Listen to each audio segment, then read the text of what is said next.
Guys of a Certain Age is brought to you by no one. Absolutely no one. Except these dudes walking down memory lane. Now let's head to the studio to see what they misremember next.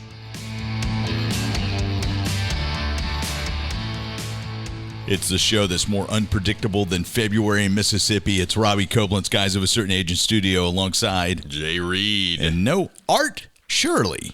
How was that for an Art Shirley impersonation? Okay, well, I didn't realize you were Shirley. about to imitate him, but that's Art? not too bad. No, it is. It is what it is. So, how are you doing Art today, is Jay? really the imitator. He among really, us. he really is. He's a chameleon, is what he is. You know, he could be. I don't know what he could be. He could be a scroll. A scroll. He's a scroll. Maybe that's what he is. Art is a scroll. We're going to figure that out one day. He's just going to pop up and transform. Or you could just get a little bit of his DNA and we could test it. Send it to 23andMe. There's probably a hair on that chair. We could pull out something. Oh, there's probably a hair. There's a hair on my chair, and how did it get there? Is that actually a song? There's a tear in my beer is what I was going for. That's where you're going for. I didn't know the rest of the song, so I didn't know how to carry it out with those. All right. I'm going to work on that. You work on that. I think that could be nothing. It could be exactly what it was. Absolutely, already. Positively nothing. So, as it should be. You know what I realized? I didn't realize, but I realized it. You have never met George Abod in person. Have I not? George says he has never met you. That's possible. I think we've spoken when we have interviewed him remotely. That's right. He doesn't believe that you exist. He thinks you're an AI construct. I said, take the I out, and you might be there, but I'm not sure what that means. Artificial intelligence, take the intelligence out. Oh, the I, what the I represents. I gotcha. Yeah, just artificial. Artificial. He's an artificial construct. So, but yeah, I saw he and his wife Callista. They came into the wine room on Saturday night, and he's like, I've never met Jay. So for someone who's been on the podcast, Art kind of keeps him to himself when George comes. He really does. Yeah. See, I'm not sure George exists, really. Maybe he was a holographic construct. It could be the same thing. You never know.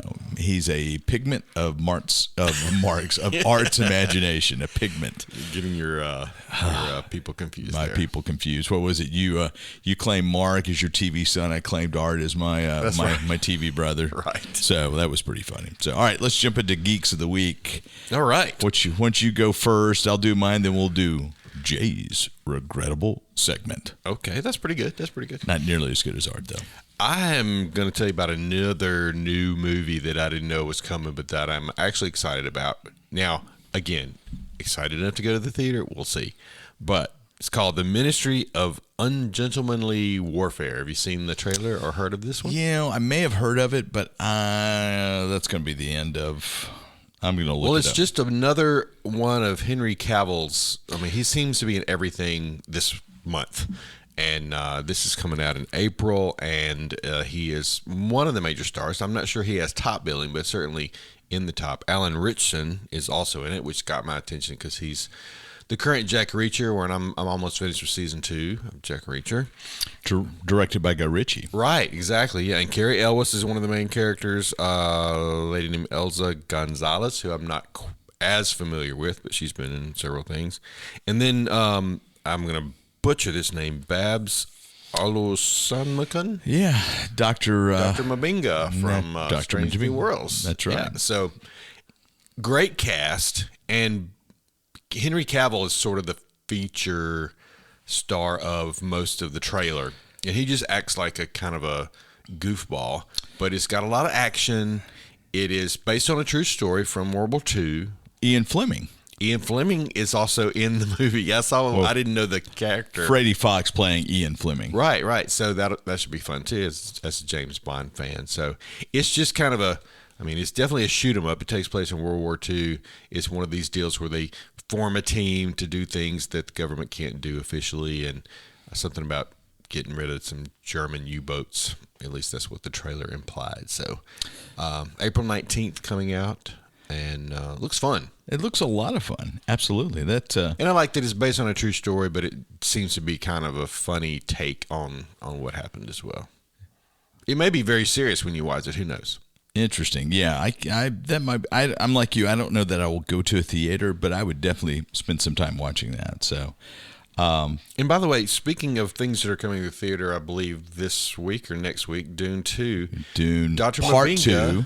Dune Part 2. Dune Part 2, right. Yeah. Dr. Mabinga was in Dune, and I don't think I connected those dots. Yes, he was. So, another tie-in.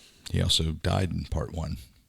But he's listed in he must be a flashback. Yeah, it's probably a flashback. Because Part 2, he is listed as part of the cast. Because Paul Atreides kills him, assumes his household duties, and his coffee service. Okay. So you well, today as we record, this is Leap Day as we record, and a quick look, as I was looking at this earlier, I saw that this is the last day you can watch Dune Part 1 on Netflix. I don't know if that means it's going somewhere else or if it's on Max. I believe it's still on Max. Still on Max. Yeah. So, yeah, because I was going to try to... I don't know if I'm going to rewatch it before I see 2 or not.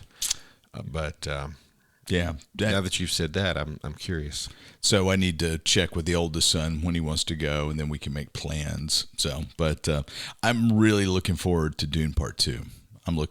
It just the reviews have been glowing. Okay, like it's the sci-fi epic for the modern generation or something like that. So, but that looks to be kind of fun. Sounds exciting. So anyway, Ministry of Ungentlemanly Warfare. Well, this wasn't my geek, but we're filling a little bit of time since we don't have Art to co-op the conversation. Speaking of Henry Cavill.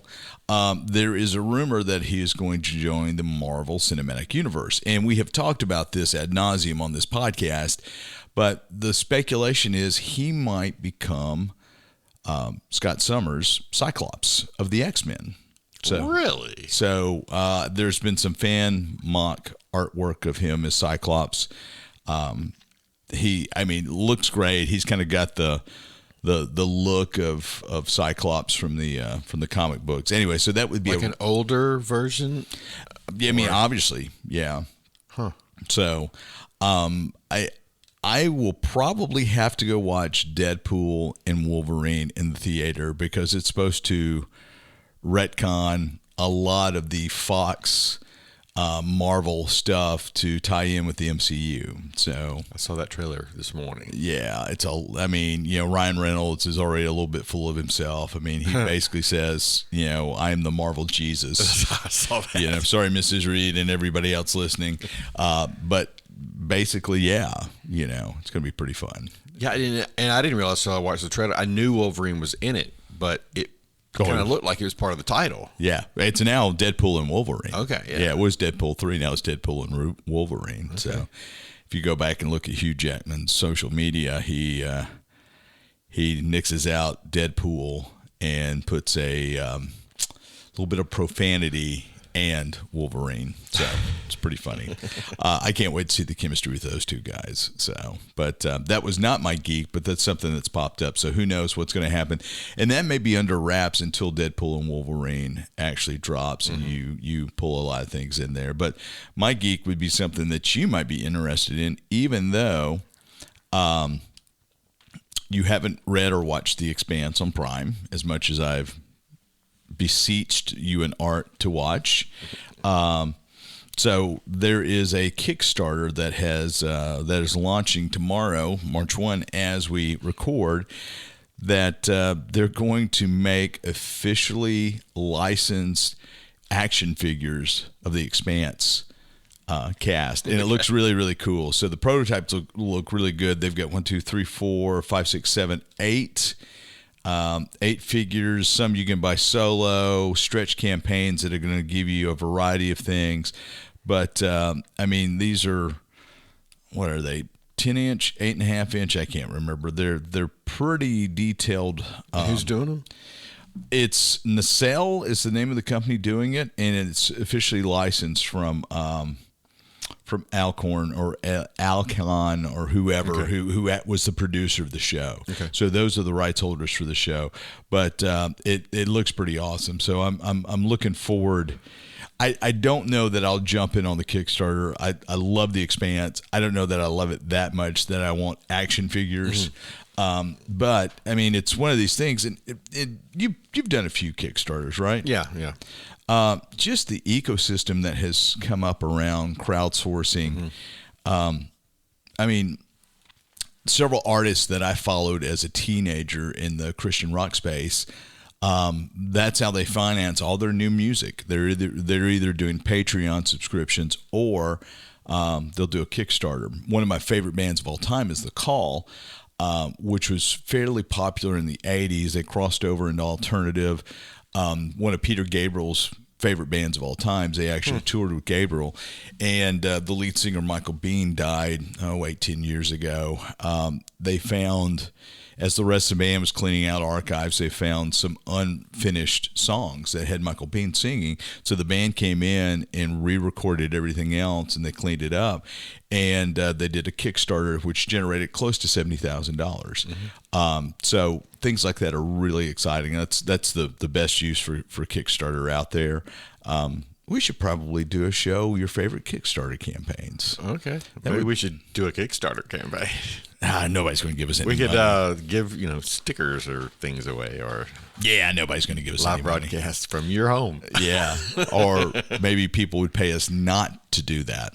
So, but anyway, if you're listening and you're a fan of The Expanse, go to Kickstarter, look for The Expanse action figure campaign, and should be active as you listen, if you're listening actually. So it could be a lot of fun. But when I saw that, I thought of you, Jay, because it's got collectible, it's got action, it's Kickstarter, it's everything that you love. Cool. Well, I actually did. I haven't watched The Expanse, so that's probably not a Kickstarter I'll jump in on. But I did find an app this week that will help me. It's basically, I think it's called Collectibles or something like that, and you can go through and put in all of your collections and kind of catalog them. And there's even, if there's a barcode, it might recognize the barcode, so you could scan it in. So this cost you X amount when you bought it, and it's only worth 20 cents. That's what I fear. Yeah, that's what I fear. No, but for me, it would be something. I guess this should be next week's Geek of the Week. But for me, like when I go to card shops or whatever, randomly every now and then I'll see figures or cards or whatever. I would love to have something at my fingertips that tells me, "Hey, dude, you already have this. Don't spend the $1 on this extra Jerry Rice card because you have 3 of them at home already," and that kind of thing. I used to be able to remember like what CDs I owned at the drop of a hat, and I don't know how many times I picked up, in closeout bins or something. Oh, this is great. I don't know that I have this, and I've got like 5 of them. Yeah.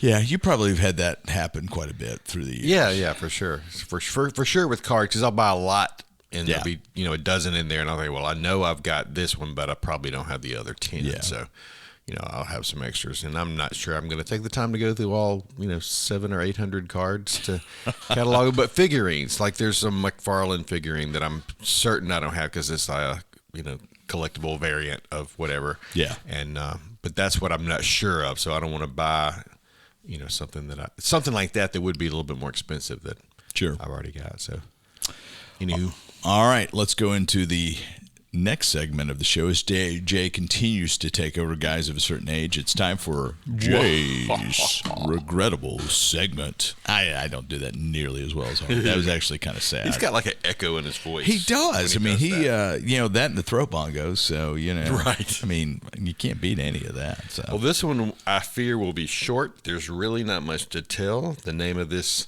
regrettable superhero is the Eye, and it's not a metaphorical eye that's like a person who can see really good. It is an eye that floats in the sky, and it does have some power. And I'll back up. It's 1939 from Frank Thomas in Keen Detective Funnies.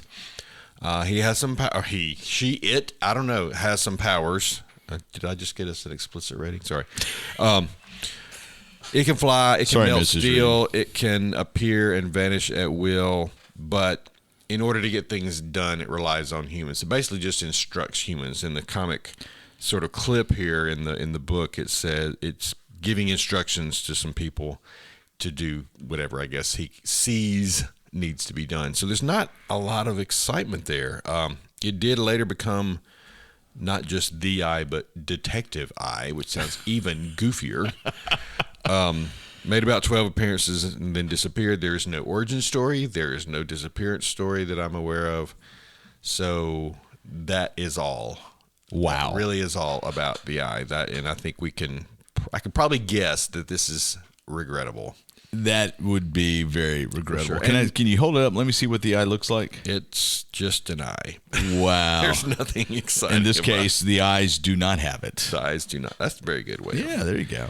Closing that out. So. That looks pretty sad. Yeah, I think when you consider, one of the things I consider when we ask regrettable or not regrettable is how it would play out in a TV, movie, or serial, series today, and I just don't see it.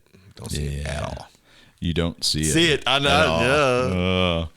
Wow. Well, he had vision for that one. All right, that's going to wrap it for the Artless segment. Well, I think the second segment is Artless as well, but Jay's got something he wants to do as he continues to take over the podcast. Up next. And we're back on a cold day, the last day in February, and it's leap year day. It is leap day, whatever you call it. Yeah. What would you call that? I think leap day is, or sometimes people just say February 29th. So is this our first February 29th in the podcast, or is this our second It's our second time to pass through it. I don't know that we recorded on February 29th the first time around. I don't think we did, but I think the podcast existed. It did exist because didn't we say we're in our 5th year, so 4 years ago would have had to have been. Yeah, but we have a hard time telling time, much less, timely-wimely. Yeah, time. Yeah, exactly. Did I say that right? Yeah, something like that. So, all right, you had an idea. Yeah, I have an idea. I think it would be good. Yet again, he's taking over the show. I'm sort of an advocate, quite interested in something that writer Jeff Goins calls the portfolio life. Basically, what that means is we have, as human beings, as entrepreneurs, or whatever you want to call it, there are different aspects of our lives that sometimes overlap, sometimes don't. But we're not just one thing. And I think you, Robbie, embody that as much as anybody I know, because you had just so many things going on. So I thought it'd be fun, and maybe we can do this with art later and see what happens. We'll start with the baby of the guys. Robbie is the youngest of the guys of a certain age. Okay. Only in that regard, the youngest.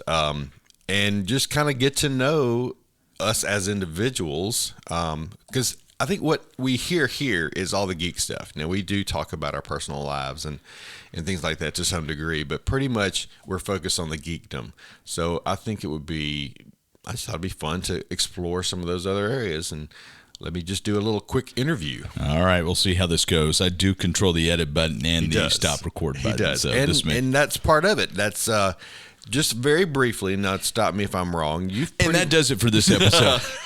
Go ahead. Robbie's afraid. Robbie's very shy. I don't know if anybody knew that. He's actually quite shy. Doesn't like to talk. We really have to pull it out of him here. So. Yeah, just keep moving. So you grew up in Meridian, Mississippi, and then came to Starkville to go to Mississippi State. Pretty much never left. Is that accurate? Yeah. So transferred from Meridian Community College in 91, graduated from high school in 88, and if you're doing the math, that means, yes, a 3-year community college career.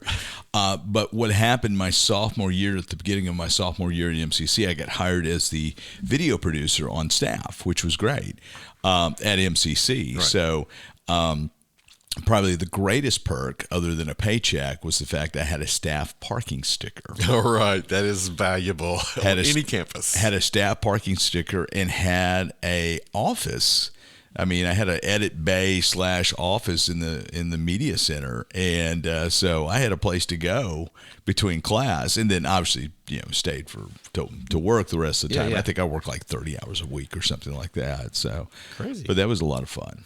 All right, so then you came up here. And what actually, I'm not sure I knew what your degree was in at State. So I was a double major in chemical and electrical engineering for the longest, and I went into a chemical double with my third year at Meridian Community College because I was able to take organic 1 and 2 in labs.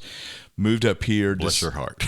Organic about killed me. Well, I tell you, the labs are what about killed me because I didn't have the patience for them because there was a lot of dishwashing in in organic labs. I remember I had my chemistry teacher there told me that, of course, this is a different era. This was back in the late 80s, early 90s. He said when he got married, he told his wife he was never going to wash a dish at home ever because he spent his entire life washing dishes in the lab. So okay, understand. yeah, again, a different era. But I transferred up. I narrowed it down to electrical engineering. Did that for the longest. I did it for a semester, so you made it farther than me. Well, and so what happened with me is the broadcasting bug bit me fairly early when I was a sophomore. The summer between my freshman and sophomore year in Meridian, high school, in Meridian, a AM station converted to a Christian rock, well, a contemporary Christian station, and so. CCM. What? Yeah, that's right. So WFEZ, then it became WMER at the top of the 3-foot building, and so ended up working radio, and that's when the idea of broadcasting and media production, I kind of got that bug, which led to the job at Meridian Community College. But I was doing all kinds of interesting things in high school. My junior year in high school, that would have been 86 to 87. It would have been the fall of 86 to spring of 87. We did, in honors English, we did music videos to poems. And so there were like 4 or 5 of our groups in that high school class. And I ended up with a group that we did E.E. Cummings, Pity This Busy, Monster Man, Unkind Not. And I think I was like the editor, the teacher assigned jobs. I ended up doing the whole darn thing because I was just fascinated with it. So anyway, long story short, the production bug bit me then, got into doing a little bit of radio. And so flash forward to when I moved here to Starkville in the late summer of 91, I got a job at the TV center on campus and then got a job at WKOR doing weekends here and realized that I didn't want to be a chemical engineering major. And so went down to electrical engineering with the idea of being valuable at a TV or radio station. Not only could I do production, but I could do the engineering side. Okay. Then it got to a point where it's like, I just want to be done. And I went back and literally looked through the catalog and said, okay, these are the classes I've taken. What can get me to a bachelor's degree quicker? Because in the interim there in 92, I was hired as the media director at First Methodist and was the general manager of WO5BV, Channel 5, Starkville Channel 5. I did that for 6 years. And so literally looked to see what can I get to a degree. And I ended up as a general liberal arts major because I had a ton of math. Right. So in those days, a GLA major, you had 3 emphasis areas. And then you had to write a essay saying this is why I want this degree with these emphasis areas. So I had a ton of math. So because I'd gone through differential equations too, I believe, and whatnot. So math, English, because I'd taken a bunch of creative writing classes. So you didn't ever have my father though? No. Math, English, and then I got accepted into the computer animation curriculum at the Engineering Research Center here. And so my GLA degree was math, engineering, computer animation. There was not an advertising degree here at Mississippi State at the time at all. And there's really not now. There's a marketing degree, then you've got a comm degree. And I think there's a little bit of crossover now, but that's one of the things I talk to anybody who would listen. It's like, you're putting these people in silos. You know, you should have crossover because production folks need content to produce. Marketing folks need to know the ins and outs of shooting a commercial or recording a broadcast, what have you. And so ended up getting a GLA degree from State, graduated in May of 98, graduated from high school in May of 88, so I call it my decade of excellence. So, and shout out to my wife, Bonnie, because I got to a point where I had to infill with some pretty basic classes, and I ended up doing a correspondence class. This was before any online curriculum, correspondence class for, it's like an American government or something like that. And I made B's and C's on the test, Bonnie wrote my essays for me, and she made high A's. So I think the statute of limitations has passed by now. So, but anyway, yeah. Okay, so then graduated with a degree that gave you a lot of different background for what you do now. Now, graduated with a degree that absolutely doesn't impact anything I do whatsoever. So the engineering stuff, so I do all my systems engineering work. So I didn't end up with an engineering degree. I ended up with a general liberal arts degree. Right. So, the electrical engineering stuff did help me from a system standpoint because I do all my internal systems here at Broadcast Media, networking, video, the whole 9 yards, anything that involves taking a signal, whether it's video, audio, digital, analog data from one machine to the other. I built those that infrastructure. So yes, in that regard, that helped. But as far as just a GLA degree, yeah, right. But I just meant the actual classes, that kind of stuff that you put together. You have found some use. Yeah, but also realize this was at the beginning of the personal computer age, and Ethernet didn't exist back then. Stuff like that. Wi-Fi. What is Wi-Fi? We don't even know. What's an IP? I mean, a IP address did exist, but you didn't know what that was. That wasn't in everyday parlance. So. All right, so then you moved from the Methodist Church studio. When did Broadcast Media become a thing? So when I was on staff at First Methodist, we really kind of expanded our production footprint there, and because I wanted to do more things. And I tell you, one of the things I was most proud of, we joined First Methodist, or Channel 5 joined the Mississippi Association of Broadcasters, which is a trade group of radio and TV stations in the state. And one year, a spot that we produced won the top commercial production award in the state. And that's going against all the TV stations in the state. Oh, wow. And so that was one of the things that had to put me on the map. It's like, ooh, wow, won an MAB gold. So I was trying to push what we were doing at Channel 5. We added a local football. We did a bunch of local production. We had a local sports show we did. We had a country music video show we produced. We had a Christian music video show, which was mine, which I brought to, and it left with me. So so we did a lot more production. The cable system at the time, Northland Cable, was looking to downsize, and in the early 90s, every cable system in America had a guy who went out and shot and edited TV commercials. I mean, that was part of the local sales piece. And Northland actually came to Channel 5 and said, hey, would you guys be interested in taking this, subcontracting this work? The TV committee, which governed the operation of Channel 5, I took the idea to them. They're like, no, we're not comfortable with the wear and tear on equipment. So what I ended up doing was buying some equipment, some cheap equipment, and did some of that freelance, after hours, edited on weekends or at nights, that type of thing. And so started Broadcast Media kind of as a freelance thing in that 96, 97 realm. When I left Channel 5 in 98, went full-time with Broadcast Media at that point. And it was, man, I think I paid myself $1,000 a month when I left. So, kind of crazy. All right. So then that's been going on ever since. It has grown, and I know I've seen it evolve just a little bit as I have known you.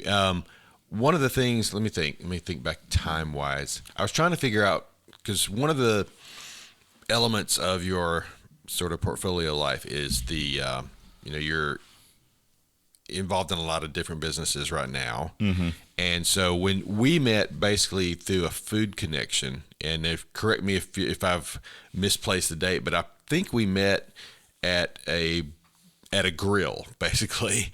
Wes Shelton, a frequent listener and guest here, was doing a thing that he does out at the baseball field, and you were out there with your camera, and I'm pretty sure Wes introduced us out there.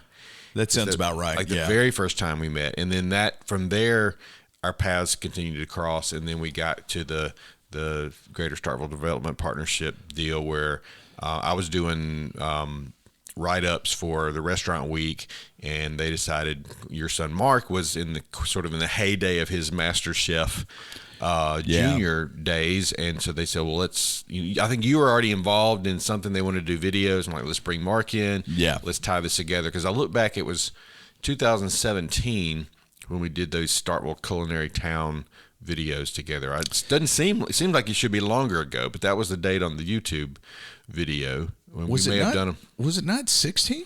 We may have done them in 16 and then just put them up on YouTube as a series later. Yeah, that may be what we've done. Yeah, because I think you're right. But yeah, that was. I vaguely remember, Wes would they would compete for Super Bulldog Weekend grilling. Yeah, that was it. They would do pulled pork, brisket, whatnot. Because I was involved in the Cotton District Festival, which was the same weekend at the time, but Wes had got me out there because we had done some projects together otherwise. And anyway, so that was kind of the impetus of that. Yeah. And then, like you said, with Mark, with Master Chef, the partnership at the time was real supportive of what Mark was doing because he was kind of a minor celebrity at that point. And, we leveraged that TV piece. And then you had a following with your food column. Right. And so you guys, that was a lot of fun. I mean, those pieces were. I still love to go back and watch those videos even myself. I cringe at some of the things I said, but the way I said them. Yeah, it would be fascinating to see you two do something together like that because you've got almost 300 episodes of a podcast under your belt. You've done a lot more stuff in front of a mic or on a camera since then. Yeah. And Mark's grown up, and so you both have a lot more experience. So that would be a lot of fun to do. I'm on it. I'm ready. But I was curious though. Mark had the food interest, which you helped him with the videos and stuff to get him on these shows. I know that. But right now, you've had your hand. You started off. You opened a bakery. That did well. You sold it to the chef.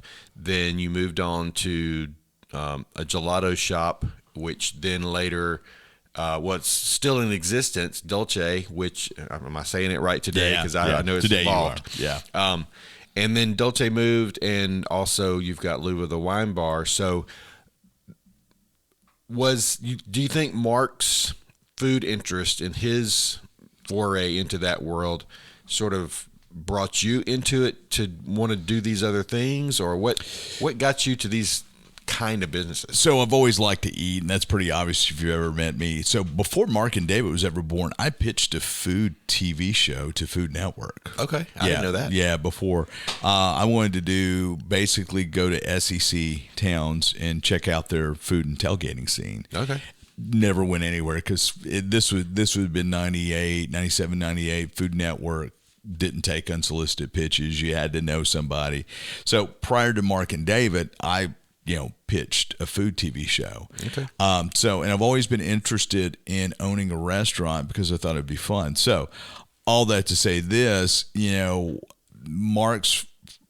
Mark watched a lot of Food Network growing up. And I watched several. I mean, I was a big Guy Fieri fan. I was a Alton Brown fan. I watched Good Eats almost every night. Became interested in owning a restaurant. In fact, the building we're sitting in one time, right now, the building we're in right now, one time I thought about putting in a coffee shop at the south end of the building where we're sitting right now. But too far removed from the center of town, and the traffic wouldn't have been able to generate.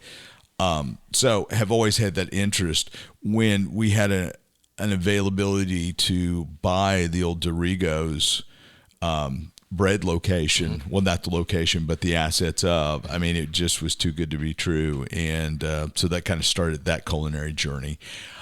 I love coming up with ideas and setting up businesses, and the creation of a business is one of the most creative things you could do, because not only are you coming up with the collateral like logo and look and feel and brand colors, but you're coming out with the formation of what the business is, what's the model, what are you serving, and that's startup is real exciting for me. Yeah, and that's one of the fascinating things I've found just watching you do this, as I've known you over the past 7, 8, 9 years, is you're not just coming up with the logo and the design, because Luva and Dolce both. Even Proof. But Proof is kind of there as Dorigo's before, so it has some similar vibes, and just the building itself creates a vibe. But it's been neat to see how you have built the other places, because like when Dolce first opened, it was in the old Rex Theater building. Yes. And the theme, had all these old cameras in there and the movie poster advertisements and all that, just a super great tie-in. The new one is a different vibe, different location, but I mean, in Louva's a completely different vibe from any, and I'm overusing the word vibe, but from other similar type places in town. But not only have you come up with all that, but you've done a lot of the construction yourself. I know you practically built a cabin, all kinds of things. So that's kind of what I was getting at as the portfolio life, is you've got some really interesting set of skills. Now I realize you're not doing everything. You're calling people in to help with certain things, but I don't do plumbing or sheetrock. You did a lot of that, and and I don't know. I don't want to run too long on time, but one of the things that prompted me to want to have this conversation was this past week, and we've mentioned this I think last week that it was going to happen, but going to the library and watching your documentary One Night in March, I've seen it before, and I remember enjoying it then. But when I watched it this week, I thought, this is just really well done. Well, thank you. And you need to do more of these kinds of things. Well, Kickstarter maybe we'll get a Kickstarter for more documentaries. Yeah, but. That's just not something that everybody knows about. Yeah. And they should. I mean, you've gotten some recognition through the what's the name of the other movie that about the Loyola side of it? The Loyola Project. Loyola Project and all that kind of stuff. I mean, it was a fascinating conversation to hear the coaches and players talk about it. But anyway, I just thought that's something that... Well, it's interesting because we're kind of 10 years past the heyday of One Night March, and it's the gift that keeps on giving. So when we re-released the 50th anniversary edition, which is what you saw in 2013, it ended up getting picked up by American Public Television. And the way the PBS American Public system works is there's not a network per se, like, there are ABC affiliates and Fox affiliates. Each PBS station or each public broadcasting station in the country is kind of independent. They are independent. And they have a couple different programming sources. PBS being one of the programming sources. That's where you're going to get Nova and Masterpiece Theater and things like that. I think Masterpiece is from PBS. Anyway, American Public Television is another source. They do a little bit more syndication stuff. And so working with Mississippi Public Broadcasting as the sponsoring station, we were able to present One Night in March to APT, American Public Television, at one of their markets.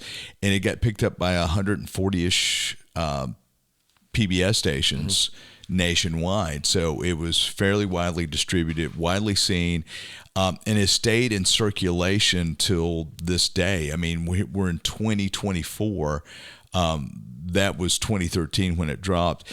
A week in 6 days as we record this, the public television station in Topeka, Kansas, is going to air on a Wednesday night at 7:00. One Night in March as part of their fundraising for their spring fundraising cycle. In fact, I sent them 8 copies of DVDs that they're going to offer as a gift to for your support of public television in Topeka, Kansas. So all that to say, man, folks are watching it 10 years later. Every time it never fails at this time of year, I'm going to get an email or a phone call from someone who has just watched One Night in March. I had somebody call from St. Louis one year. Somebody reached out from San Diego, I think it was, or L.A. So that's been really, really cool.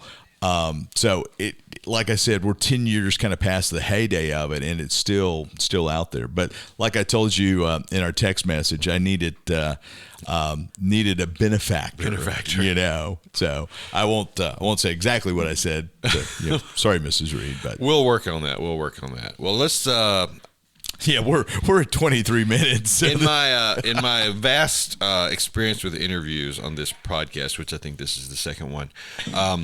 I like to do a little lightning round at the end. Oh, no. So we're just I'm gonna list 2 things, and you're gonna choose one. There's no explanation required, and there's no right or wrong answer, and if there's any repercussions from your answers, well, that's on your own. Well, plus I can edit it out. So. Right, that's true. Right. Yeah, So that's a right. lot of times this is about food. I do have some food questions, but there are some other non-foods as well. Well, let's start get to with it. that. All right. So 2 words you choose: Marvel or DC. Oh, Marvel. Tom Baker, David Tennant. Oh, Tom Baker. Kirk or Picard. Picard. Oh, okay. Luke or Han. Luke. Okay. Are you surprised by any of these? Not really. No, Okay. not really. All right. Okay, now the fun part: tacos or pizza. Pizza every day. Maybe my favorite meal of all time is pizza. All right, biscuit or cornbread. Biscuit. That was fast. Oh, yeah, I'm not a big cornbread fan. Ribs or brisket. Brisket. Okay. Well-cooked brisket. I should put it that way. If it's not well-cooked, it's dog food. So, yeah, let's You're put a right, star right. there. Cheese or chocolate. Chocolate. Okay. Which Marvin, my cousin who's listening, would probably say cheese because that's kind of a covalent thing. But, yeah, chocolate. And the final one is ice cream or cake. Ice cream. Because you can't make a malt with cake. Okay. All right. Yeah, you really didn't. The only thing I figured most of those. I wasn't sure about Kirk or Picard. Yeah, You got me on that one. I've only seen a half a dozen of the original Star Treks. Okay. So that surprised me a little bit, and I wasn't The production Luke or value. Han. I wouldn't. Who knows? Yeah, the production value of the original Star Treks. That makes sense. Says the guy who loves Tom Baker, I figured Tom Baker, but I knew you're a big Tennant fan as well. So I like Tennant, but Tom Baker. I mean, I have heard you say Tom Baker is my doctor. Oh, Is that so? absolutely. I have the scarf and everything. That's awesome. All right. Well, like I said, Robbie's really shy, and I'm sorry we couldn't get him to talk more on Did I this. pass? Was this a pass or fail? This was you passed. Yeah, we'll see what Mrs. Reed says. Yeah, that's right. Well, she'll have an opinion. Sure. Yeah, probably so. All right, cool. Is that the last That's of the it. Thank interrogation? you for your participation. Whew, I can't wait till you do this to Art. Get to know the guys. Yeah. Series 1. There you go. All right. Thanks, guys, for joining us. We'll see you next time around.